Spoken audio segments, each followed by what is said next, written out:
just saying then, this morning's job, strip my van out. Completely empty, more or less. So that's it. Old girl's parked up, job done.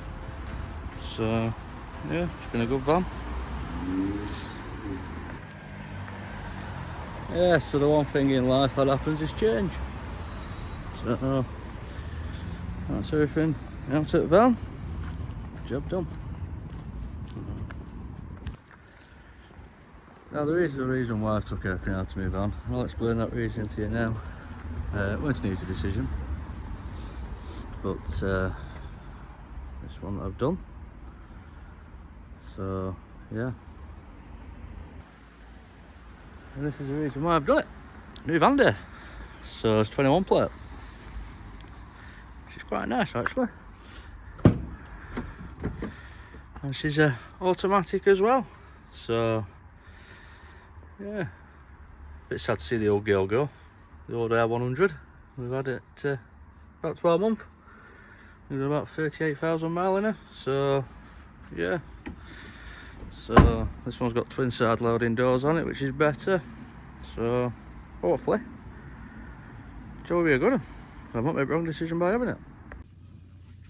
Morning, welcome back to the channel. It's Wednesday morning, I think. Yeah, it's Wednesday. It's got to my first job of the day up in Barron Furnace. Bit of an interesting one really, because chairs throwing the bin into the back of the truck. So there's obviously an issue with clamp that holds the bin on. Got here, start it wagging up, and we've got an e-stop fault. So we've got the e-stop fault to do first, because nothing will work.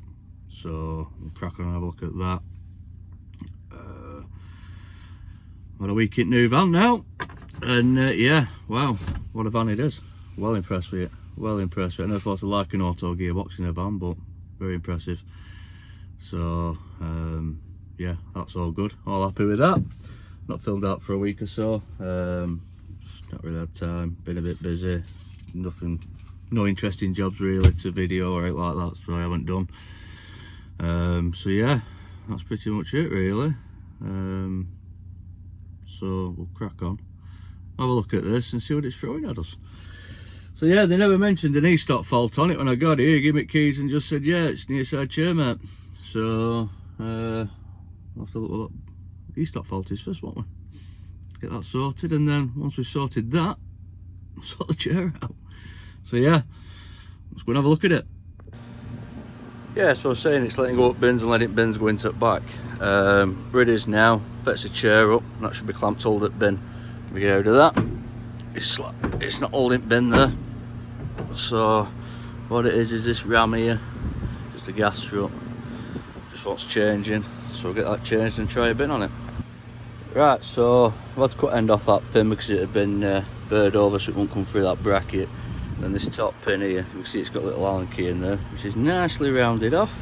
So I'll have to drill that out and then get it out and put a new one in. So yeah, not too bad. The e-stop fault that I was getting, I've not really looked at it much, but that plug up there, took it out, put it back in, I heard the bump bars kick in, and then it started working. So once I repaired this and got that right, then we'll just check that and make sure it's not going to throw it up. Now it's had some water, a bit of water did come out of it, so we'll just get some oil and stuff and just keep running it and make sure it's fine. Right, so that's that ram change. So what I've done, put the pin in, re-drilled it, and nut and bolted it there to hold it in because that snapped off. Now then, the other end, yeah, what we ended up with that, when I was knocking the pin out, it snapped off the tab. So look, I had a spare pin, putting the new pin in, that tab snapped off. So we've had to get the older hot glue gun out, and all I've done is I've just put the pin in and just welded it in. So that's as secure as it's going to get. It's not going to move, it's not going to come out, it operates perfectly fine like that. I'll show you now. You can see clamp gap there's now opening, clamp gap's now shutting. So that's a good job. Right, we're all done up here then. So done that lift fault, and then a couple of other jobs come in while we're here. So the driver wants to look at his wagon. When he's going forward, he'll stop, his chairs come down, puts the bins on, but then when he pulls forward, the chairs lift, and then he puts back into neutral, they drop again, which is what they should do, on a Delta 2301 high lift lifter. Now you can stop that happening, but what they're saying is, when he's pulled forward to the next set of bins on the street, the loaders are having to wait for the chairs to come down, which is only a few seconds, but I suppose a few seconds 2,000 times a day soon adds up, doesn't it? So yeah, so we just altered parameters on that, and then I've set it is then it stays down when he's driving forward. As soon as you engage reverse, so it does lift, which is a nice and easy job. Spoke to our technical man Simon, he taught me through it, hydraulic cab box, that was nice and easy to do. And then another one, regen, saying DPF full, plug laptop into it, and it was coming up zone 3. Spoke to the driver wasn't aware, but he is now. When it come up like that, he thought you press the button on the dash to make it regen, which isn't what he was doing. By pressing the button on the dash, it's turning the regen off, and that's how it's ended up in zone 3. So went through that with him, forced a regen on it then, and it's regen fine. It's empty DPF and there's no faults on it now, so that's nice and steady away, like, you know. So what we'll do now, we'll throw these keys back in office and back to Charlie as far as I know, unless you hear anything else on the way down. So that's my morning done. I had to wait half an hour for a wagon to come in, so I thought, oh, go and grab some dinner. And I haven't fetched me dinner with today, so I thought I'm going to treat myself. I'm going to go to Chippy and get some dinner from Chippy. What a pantomime that was. Couldn't find anywhere to park, so found somewhere to park, no danger. Went in Chippy, pressed up bloke in Chippy. Take card, mate? No, cash only. Great. Cash machine over nearby? Yes, crossroad, mate. Sound. Goes crossroad, cash machine not working. Anyway, we found another cash machine, got some cash out, then went back to Chippy, got my dinner, then come back, that wagon were in. So yeah, it is what it is, innit? But it's just one of the things, innit? But I suppose these, you know, these companies that are just taking cash only do the right thing, aren't they? Because it's a bit tight, pay for your money to go into a bank and faffed about, and you know, always get a bit cash in hand as well, which is what we like to hear. Cash is king these days, isn't it? Especially with climate at the minute and the way things are, which is shocking really, price of living and all the rest of it. So anyway, it is what it is. So yeah, so point the van south. We're going to point it south from Barrow, in fairness, down to Chorley, and probably looking about an hour and a half, an hour and 45 minutes from here back to Chorley. So it's not too bad, not too shabby, should we say. So I'll catch you in a bit. Morning, it's Friday morning. Just did a truck that I come to yesterday in reduced power. Now I had a quick look at it yesterday, and the fault codes it was showing is I'll tell you in a second, but basically it's saying it's no CAN communication with the ACM. So I called back into the yard last night and borrowed an ACM off a truck in the yard. Now I'm not 1,000,000% sure it is the ACM that's faulty, but it's showing it's no CAN communication to it. It's saying the plausibility check of the AdBlue system proceeds at excessively high values as well. Aborted regens free. It's got an open circuit on the AdBlue pump, and then it's coming up with AdBlue supply unit control unit, engine speed signal, AdBlue pump signal value above threshold, unknown fault. And then it's coming up with the CAM message of control unit, exhaust treatment control unit ACM is missing. So I'm thinking it's going to be a fault on the ACM.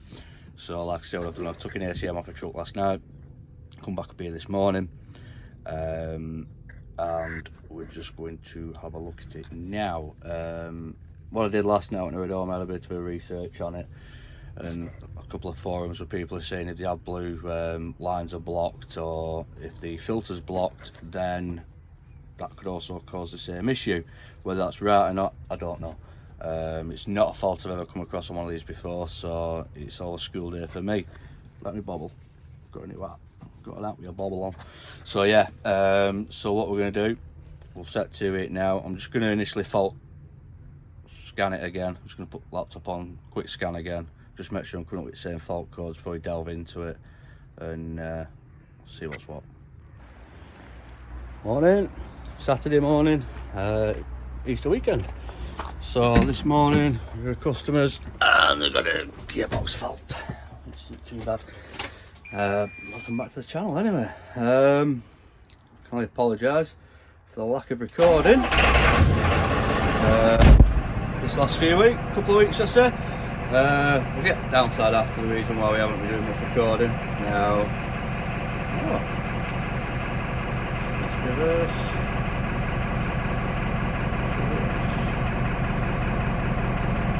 So basically what we think it is, or I've been told it may be, is the control panel in the dash. It all seems to be functioning right at the minute. Oh no, it's not. My mistake. Basically what you do, you put it in gear, then it's jumping back into neutral straight away, so I think it's a fault on control panel. So what we'll do, we'll go with them on VAM, we'll get that swapped, and that should be right at that then. And then we've got a fault on dash for increased power consumption.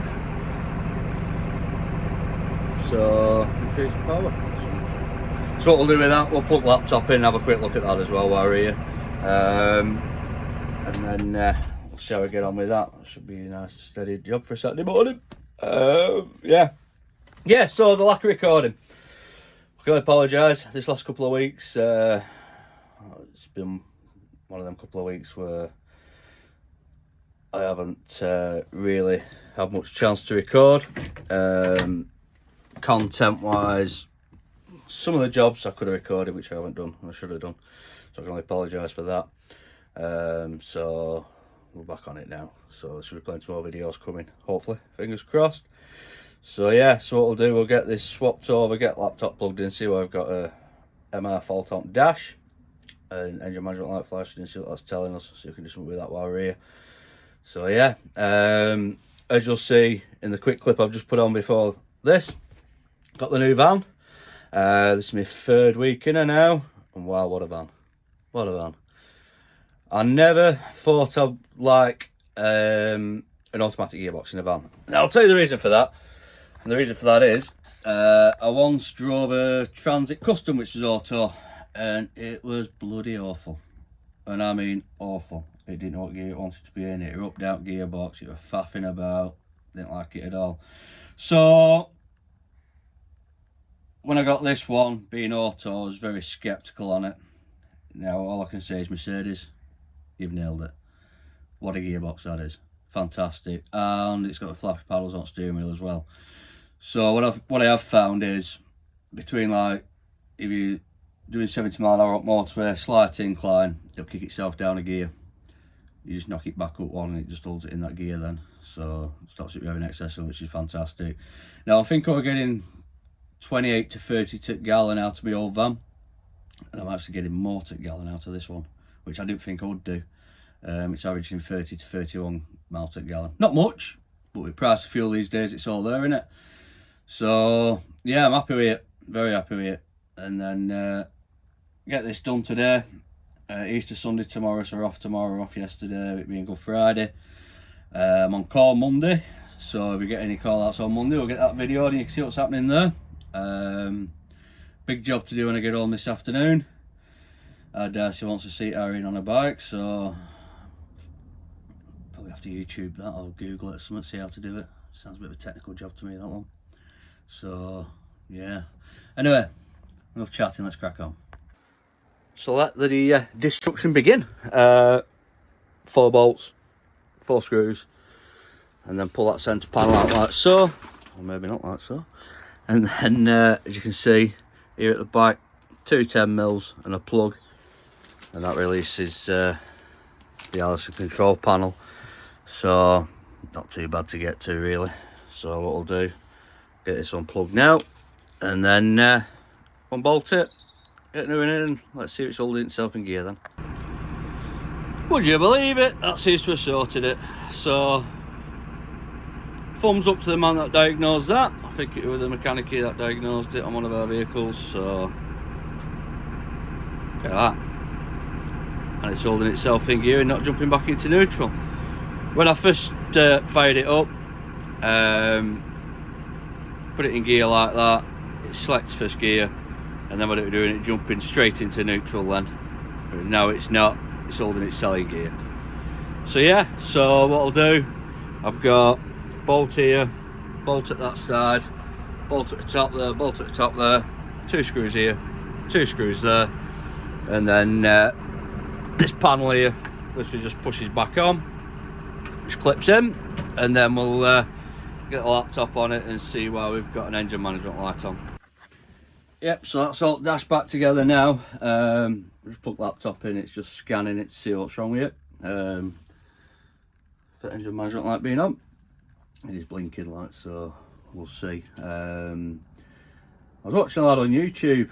I've been following him for a while now. If you've not watched him, I'll put a link in my description. Ali's Digger Diary is called. I think I might have mentioned him before on my channel.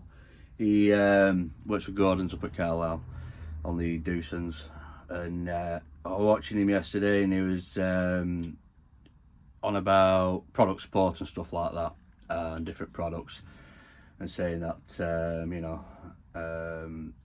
you hear these horror stories and one thing and another about different products and stuff like that, and every product's more or less the same, you know. It's like, I don't know, everyone's opinion's different on what's probably the market leading truck at the minute and what have you. I've always been a Scania man myself. I worked on Scanias majority of my life, and I rate them. I think they're alright, and that's a premium product, that, in my opinion, a Scania Volvo premium product. Now, as you were saying, the problem is, it's not the product that's the issue, it's the backup you get with that product. So if you've got a product that's premium product and it breaks down, because let's face it, they all break down. At some point, a truck's going to break down. No matter what happens, a truck's going to break down. No matter what product you're buying, something's going to happen with it. And he was saying it's not so much the breaking down that's the issue and what have you, it's the product support you get after that. It's no good having a truck that's broke down and it's broke down for a week, whatever, before somebody comes out to look at it, because that truck's then stood for a week. So it's a product support. And where I'm going with this is, somebody had put a comment on, I forget, with my Instagram or my Facebook, about the distance travel. I mentioned this before, the distance of travel. At the minute, Mercedes have got major issues with parts. They've moved the warehouse, the parts warehouse, or whatever they've done. I've heard a couple of different stories what they've done. Apparently Mercedes car and truck have split from the same warehouse, and Mercedes truck are going into a different warehouse. So now a lot of things are rung up for a pressure sensor for an airbag the other day. I was down in Swansea, and Mercedes basically turned around and said, we haven't got one. They're on back order with no delivery date. So if you're in a truck, how can you have a product on back order with no delivery date? How are you supposed to fix that product with that? You can't, can you? Luckily I managed to source it elsewhere and got it fitted, and the truck was right after that. Now this is what I'm saying, it's like the product and truck support is everything, and that is basically why we travel so much, because to get Mercedes out, or whoever who might not have the parts, Mercedes won't fit anything that's not a genuine part. So if they wanted that airbag pressure switch, it would be, sorry mate, truck's parked up, it's on back order, we'll give you a shout when parts come in. Well, you can't operate like that as far as I'm concerned. So yeah, so that's my little rant about that. Anyway, but yeah, I'll put a link in the description for Ali's page. Top lad. really informative on the stuff he's doing. Very, very thorough, very thorough. Yeah, so anyway, let's get into these fault codes and see what's going on with this truck. Yeah, so basically what it's telling me is SC metering unit, fault unknown, fault stored, mil active, which basically means engine management light. Let's put it engine management light on. So what I've done, because it's a stored fault, I've cleared it, run it, engine management light's gone off. So we'll just have to leave that unknown and see if it fetches it back up. But strange how they do that sometimes. They've had a fault, the fault's cleared itself, so it keeps the fault as a stored fault, but then leaves the engine management light on. So sometimes you're just going to plug in, flick that light off. Which yeah, we'll see what comes of that one. What I always do when I scan them, I always save the report as well, so I can always go back and look. So if, for argument's sake, I come out to this in 4 weeks time, put engine management light on, I can always look back in my documents and see that I've scanned it today and see what the faults were then. So yeah, so we'll see how it goes from there. Should be alright, I'd have thought myself. So anyway, yeah, so nice little Saturday morning job that. That's me done. It's home time, I think. So yeah, I'll do. Look at the new van. This is stunning. Beautiful, beautiful.